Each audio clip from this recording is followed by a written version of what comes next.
Now, there have been some folks who have spoken up and said we ought to fix this problem this way or that way.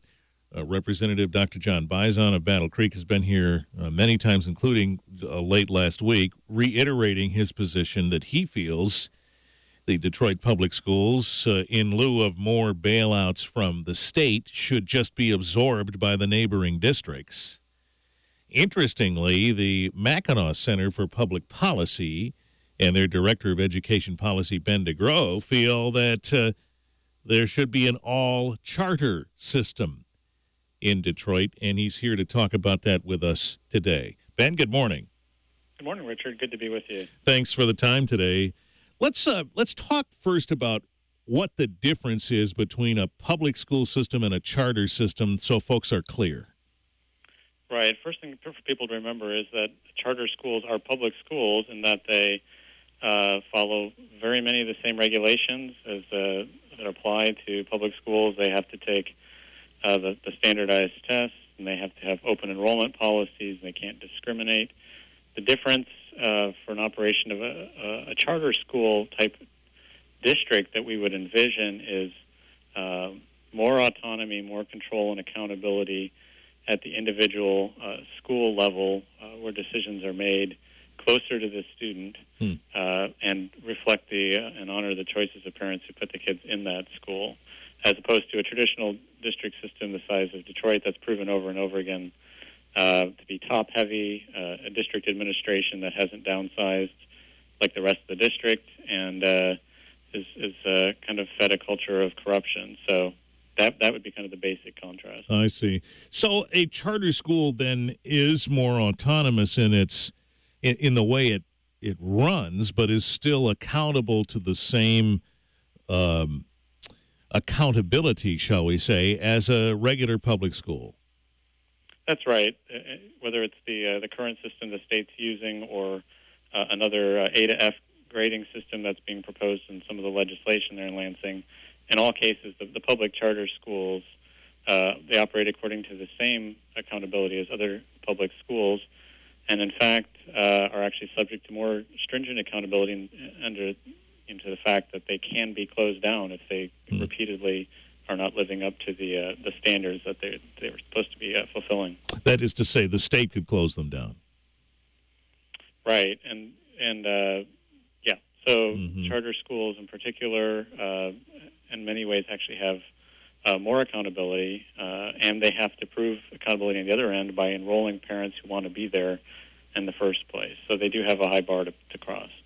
We're talking about the potential for Detroit Public Schools to become an all-charter system. That's the position of the Mackinac Center for Public Policy. Ben DeGrow has hashed out that position, and we'll find out why he feels that way when we come back in just a minute. We're here on the line with Ben DeGrow, who's the Director of Education Policy at the Mackinac Center for Public Policy. Of course, the position they've taken is that the Detroit Public Schools, on their second sick-out day today, should just become an all-charter system. So, Ben, what is it about charters that makes you confident they'd be more successful in Detroit than the school system is now, and the option of saving it? Right. Well, two things. First of all, we can look out today and see between the kickback scandals and the repeated sick-outs that it's almost as if certain entities, the unions and other officials, are basically daring the legislature to do something drastic like an all-charter scenario. And when you look at the academic and fiscal record of Detroit Public Schools, it's a pretty low bar to clear to make something better for students. Right now, national tests show that the Detroit Public School system is the lowest performance of any school district in the country. Meanwhile, studies out of Stanford have shown that the charter schools in Detroit, while there's a range of quality among them, on average they're helping students learn 2 to 3 more months of math and reading each year. So we want the charter schools to push the bar even higher, but for now DPS has set such a low bar that an all-charter system has opportunity to really to thrive. Is it your sense that there are charter schools just waiting to take over the student body in Detroit, for lack of better phrasing? Well, that I mean, that's a legitimate challenge and a question that needs to be asked. We have more than 40,000 students who still are in Detroit public schools, and getting them all into charter-type schools could be a process that takes time. On the other hand, something the legislature could consider to kind of bridge that issue would be to give local individual schools the option to become independent charter-like schools, where the parents and the teachers could vote on that kind of option, and kind of phase out the school district over time. Wow! So somebody could be attending a school now in the Detroit public schools. That school could organize itself and say, "We're seceding from the district to become a charter." In essence, yes. And the DPS school board then would, rather than dictating all the policies and practices of that school, would basically be just an authorizer to hold that school accountable to standards, but wouldn't be dictating the details. And then that would give the chance for that school to be free from a lot of the bureaucratic red tape and from union contracts and other things that may be holding them back from better outcomes for kids. So is this a national example? I mean, are you seeing elsewhere districts that are failing like Detroit just disbanding? You don't see a lot of it. The only sort of rough example equivalent would be the city of New Orleans, which more than a decade ago people will remember experienced a horrible trauma of Hurricane Katrina, and over time New Orleans school district has gone to become an all-charter system, and that's probably the best evidence we have that this approach can help. And because New Orleans was pretty close to where Detroit is now as far as really low student performance. A quarter of the city's low-income students were at grade level 10 years ago, and now it's over 60%. So big change has happened over time, and that's because they're given more freedom and opportunity for innovation and effective models to work at the school level. Ben DeGrow is with us from the Mackinac Center for Public Policy. We're talking about the Detroit public schools and the notion that the Mackinac Center feels the system should just become an all-charter system and solve some of the problems there. We'll talk about other options that have been floated in just a second and get some perspective on that. All of this at the same time that, there are examples of some of the challenges that got Detroit where it is happening in other places where it has been a struggle for districts to try and figure out how to handle it. And we're going to talk about that, too, coming up in just a minute on WBCK. Richard Piet Show. Ben DeGrow is with us, Director of Education Policy from the Mackinac Center for Public Policy. The notion that maybe Detroit Public Schools should become an all-charter system is something that the Mackinac Center has stepped out and said should be. What about another option, Ben? Like Representative Bison of Battle Creek says, let's just let the neighboring districts, which all perform better, absorb some of the schools in Detroit, and just if you're a student going to those schools, you become a member of that other district.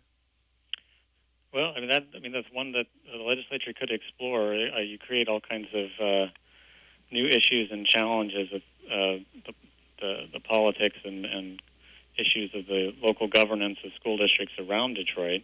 The all-charter model that we propose actually, we think is a somewhat better approach, because it's going to again recognize the power of choice that parents have and give more control down at the local school level. Ultimately create more accountability. And again, with that New Orleans style model, there's evidence that kind of approach can work without all the maybe extra hoops you have to jump through. When you testified on this issue in March at the House Appropriations Committee in Lansing, what did you gather was the main concern in that fact-finding for those members? Well, there was a diverse range of issues and concerns. Some representatives are more supportive of charters than others, and some are bent on being opposed to charters. But I think that beyond the issue of are we going to have to come and pay the bill for DPS again, the $515 million just to pay off the existing debt, and then the proposal at the time, and it's still pretty much that another $200 million is needed for some kind of startup cost for new district. Those fiscal concerns weighed a lot on the legislators, as well as really the genuine conundrum of how do we find a better way to educate these students. And the answers, not a lot of easy answers, but just propping up the status quo is definitely not one we can tolerate anymore. Is it the sense that you have that the declining enrollment in Detroit then just shows up in other charter schools and other neighboring districts without a move out of the city, such that if we do establish charters in Detroit, there's still going to be a base of students there to go there? Right. So, I mean, for example, like I suggested not long ago, the kind of bridge option of having a option where the schools can choose to transition to becoming charters. The parents, the students in those areas still would have the primary option to enroll in those particular schools. It's also a matter of, I mean, right now parents don't have very many, if any, in many parts of Detroit, any sort of access to any quality options. It's about finding ways to create more quality schools at the local level and improving parents' access to reach those schools, which in some cases also entails transportation, which is something that the legislature maybe can help give a solution there as well. Do charters offer busing systems as the business model is situated now? In some cases they do, yes. But it's not necessarily a standard practice in all charters across the city. Michigan is one of those states where, in fact, even local school districts aren't necessarily required to provide transportation for students, and that they tend to do that, but it's not a universal thing for them or for all charters in Detroit. Well, and I imagine a charter school with a transportation plan, that's just another bill they have to pay. Huge one. Yeah, another way we could look at that I proposed was instead of putting that in the budget of charters, is using some of the funds to give something like a transportation voucher, so that parents and entrepreneurs at the local level can figure out ways to carpool or access busing or some other kind of ride-sharing service or something that would help those students who want to get to a better school but can't access it. That was something I encouraged the legislature to look at. I still hope they would. So here we are, second day of a sick out in Detroit. They say they're going to run out of money by the end of June. How urgent do you think a decision has to be made about what to do next? I think that, I mean, it's possible for the legislature just to throw in enough money to get the school district through another year, but even if the fiscal problems are kicked down the road, just a simple bailout's not going to be the answer, because we're going to get back to the same place again. What we need to do is a fundamental reform and reshaping of what education looks like in Detroit that gives parents more control and more access to quality education. So I think that and from that perspective, it's very urgent. And that is apparently where we're going to leave it today. Thank you, Ben. We appreciate the time today. Thank you, Richard. Ben DeGrow, Mackinac Center, Public Policy on WBCK.